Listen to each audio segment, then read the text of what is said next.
My name is Bluebee, and I am excited to be reading from one of my favorite books, A Mouse and the Motorcycle. Let's pick up where we left off in chapter 4. Keith. Ralph did not know how much time had passed before he was awakened by the lamp on the bedside table shining down on him. He squeezed himself into the tiniest possible ball, wrapped his tail around his body, and tried to make himself as thin as the apple core. "My motorcycle!" shouted the boy the very first thing. "Somebody stole my motorcycle!" Uh-oh, thought Ralph. It won't be long now. "Nobody stole your motorcycle," answered the boy's mother from 216. "It's around someplace. You just mislaid it. You can find it in the morning. You had better get ready for bed now." "No, I didn't mislay it," insisted the boy. "I put it right here on the table beside my sports car." "You'll find it someplace," said his mother, not much interested. Boys were always losing things. While Ralph cowered behind the apple core, Keith opened the drawer of the bedside table and slammed it shut. He jerked back the bedspread, yanked the pillows off the bed, and threw them back. Then he got down on his hands and knees and looked under the bed and the table. Ralph wrapped his tail more tightly around his body. "Here it comes," he thought. The boy's face appeared in the opening at the top of the wastebasket. Ralph's heart raced like a motor. "Ha!" said the boy to himself. "Here it is. I wonder how it got there." His hand came down into the wastebasket to seize the motorcycle and lift it out. Still leaning over the wastebasket, he examined the bent handlebar and the chipped paint. "That's funny," he remarked aloud. "It must have rolled off, but I don't see how it could." The boy did the natural thing for a boy to do. He looked into the wastebasket again. Ralph closed both eyes tight and waited. He wished he had not eaten so much of the apple core. If he had not been so greedy, the core would have been thicker, and he would have been thinner.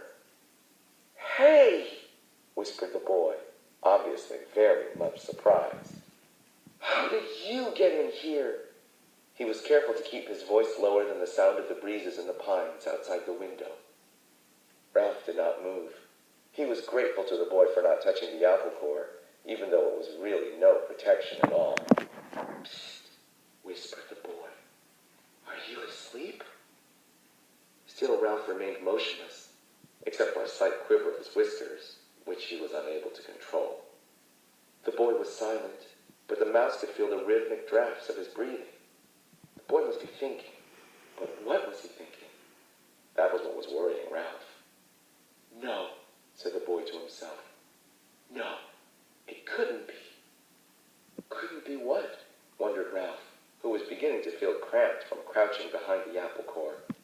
"Hey, wake up," whispered the boy. That was the last thing Ralph wanted to do. "Come on," pleaded the boy. "I won't hurt you." Ralph considered. After all, what did he have to lose? If he stayed in the wastebasket, he was almost certain to get dumped into the incinerator. He might as well come out from behind the core. If he did, he might find some opportunity to escape. Cautiously, he moved his head from his paws and opened one eye. The boy was smiling down at him. Encouraged, Ralph opened the other eye and lifted his head. "That's the stuff," encouraged the boy. "Now come on, tell me, did you or didn't you ride my motorcycle off the bedside table?" This took Ralph by surprise. He had not expected the boy to guess what happened. "Well, yes, I guess you might say I did," confessed Ralph, rubbing his aching muscles. "I thought so." Neither the mouse nor the boy was the least bit surprised that each could understand the other. Two creatures who shared a love for motorcycles naturally spoke the same language. "That must have been some accident. Did it hurt much?" "Oh, some," answered Ralph with a display of bravado. "Anyway, I didn't exactly ride it. I really coasted off. The telephone rang and startled me. Now how about getting me out of here?" "Just a minute," said the boy. "How did you get up here in the first place?" "Climbed, stupid, on the telephone cord."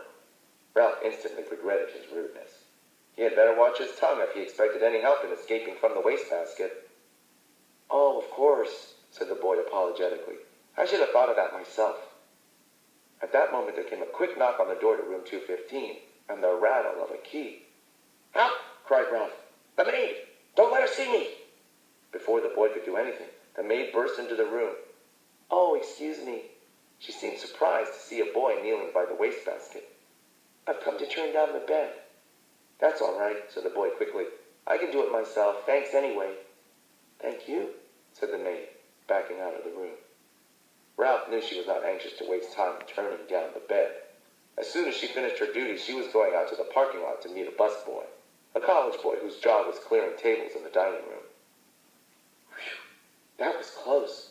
The boy seemed every bit as relieved as Ralph. I'll say, agreed the mouse. Keith, called his mother from 216. Are you getting ready for bed? Sort of, answered Keith. You'd better come in our bathroom and take a bath, said his mother. Aw, gee, Mom, do I gotta? Asked Keith. Yes, you do, said his father. And don't forget to brush your teeth, said his mother. I won't, promised Keith. Then he whispered to Ralph, You just lie low. I'll hurry and take a bath and get into bed and turn out the light, and after Mom comes and kisses me goodnight, we can talk some more. Lie low indeed. Ralph was indignant. He couldn't lie much lower if he wanted to, and he certainly did not want to sit around waiting to talk. He wanted to get out of that wastebasket. Once he was out, he would see about talking, but not before. Ralph could hear the boy splashing in 216's bathtub and then hastily brushing his teeth in 215's wash basin. After this, there was the sound of a suitcase being opened and clothes dropped on the floor. The boy hopped into bed, and to Ralph's relief, the light was turned down. In a moment, Mrs. Gridley came in to kiss her son good night. Night, Mom, said the boy, sounding as if he were already drowsy. Good night, Keith, said his mother. It looks as if we are going to have to stay here for a few days. Your father refuses to budge. That's okay, muttered Keith, giving the impression he was almost asleep. Good boy, said his mother. You're a good sport. Good night, son, said the boy's father from the doorway between the two rooms. Keith did not answer. Instead, he breathed slowly and deeply, and as Ralph thought, a bit too noisily. There was no sense in overdoing things. As soon as all was quiet in the next room, the boy swung his legs out of bed, fumbled around in his suitcase, and shone a flashlight into the wastebasket. Almost blinded by the unexpected light, Ralph held his paws over his eyes. Hey, cut that out! He could not remember to be polite. Oh, sorry. The boy laid the flashlight on the bed, where its beam shone across the wastebasket rather than into it. That's better, said Ralph. Now, how about getting me out of here? As an afterthought, he added, Please. The boy ignored the mouse's request. How would you like to ride my motorcycle? He asked. Ralph's heart skipped a beat, like a motor missing on one cylinder. The mouse-sized motorcycle really would run after all. And there was one thing certain. Since the motorcycle really would run, the boy could not expect him to ride around the bottom of a wastebasket. Sure. Ralph tried to sound calm. The important thing was to get out of this prison. He braced himself, dreading the touch of the boy's hand on his fur. To Ralph's surprise, the boy did not reach in and grab him. Instead, he slowly and gently tipped the wastebasket on its side, permitting Ralph to walk to freedom with pride and dignity. Thanks, said Ralph, genuinely grateful for this consideration. I believe you're okay. Sure I'm okay, said the boy, setting his motorcycle down beside Ralph. Did you think I wasn't? You never can tell. Ralph put his paw on the handlebar of the motorcycle. It's a real beauty. Even with a bent handlebar. I'm sure sorry about that. Forget it, said the boy reassuringly. It won't hurt much. The motorcycle will still run. Ralph threw his leg over the motorcycle and settled himself comfortably in the seat. Perfect! Just perfect! The boy was obviously delighted that his motorcycle was just right for a mouse. Ralph could not have agreed more heartily. It was perfect. Except for one thing. He did not know how to start it. Well, go on, said the boy. Ride it. Ralph was ashamed to confess his ignorance. I don't know how to start it, he admitted. It's the first motorcycle I have ever had a chance to ride. You have to make a noise, the boy explained matter-of-factly. These cars don't go unless you make a noise. The answer was so obvious, Ralph was disgusted with himself for not knowing without asking. He grasped the hand grips, and fearful lest his noise be too squeaky, managed a... Sure enough, the motorcycle moved. It really and truly moved across the threadbare carpet. Ralph was so excited that he promptly forgot to make the noise. The motorcycle stopped. Ralph started it again.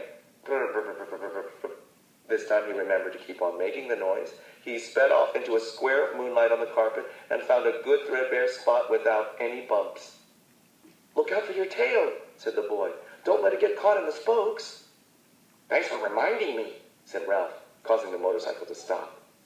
He started it again and steered with one paw while he reached back with the other, caught up his tail, and held the tip safely against the handlebar. It was a glorious sensation, speeding around on the carpet, freely and noisily, and most of all, fast. Ralph discovered that if he made the noise fast, the motorcycle speeded up. If he slowed the sound, the motorcycle slowed down. He promptly speeded up and raced around in the rectangle of moonlight, where he made another discovery.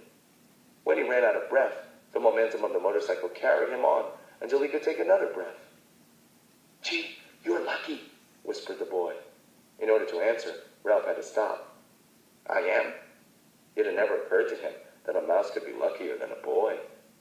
You sure are. The boy spoke with feeling. My mother would never let me ride a motorcycle.